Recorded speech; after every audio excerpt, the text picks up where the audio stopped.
ગુજરાતની અંદર બેફામ ડ્રગ્સ વેચાય છે અને ડ્રગ્સની વિરુદ્ધમાં, દારૂની વિરુદ્ધમાં ધારાસભ્ય જિગ્નેશભાઈ મેવાણીએ અવાજ ઉઠાવ્યો તો પોલીસ, ભાજપ અને બુટલેગર ત્રણેય એની સામે એના વિરોધમાં પડ્યા.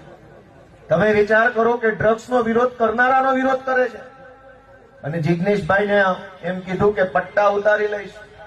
એ નિવેદનને હર્ષ સંઘવી, ભાજપના નેતાઓ તોડી મરોડી ખોટી રીતે રજૂ કરી અને જાણે જિગ્નેશભાઈએ બહુ મોટું પાપ કર્યું હોય, ખોટું બોલ્યા હોય એવી રીતે એને બદનામ કરવાની કોશિશ કરે. પણ મારે ગુજરાતની સૌ જનતાને કહેવું છે, ભાજપના માણસોને કહેવું છે અને સરકારી નોકરી કરતા વ્યક્તિઓને વિનંતી કરવી છે કે સંવિધાનના કારણે મહેનત કરીને મળેલો પટ્ટો કમરે પહેરવા આપ્યો છે, ગળામાં પહેરવા નહીં.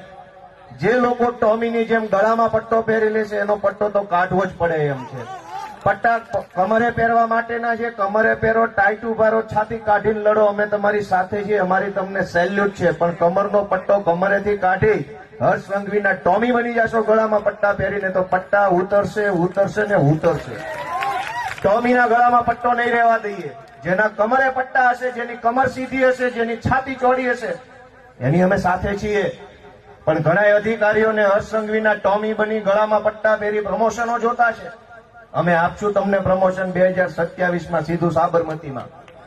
અમને બધી ખબર પડે છે. એક જ ઝાટકે સહી કરીને સાબરમતીમાં પ્રમોશન, આખું એક કોટડી જ અલગ બનાવવાની છે પ્રમોશનની, ટોમી કોટડી.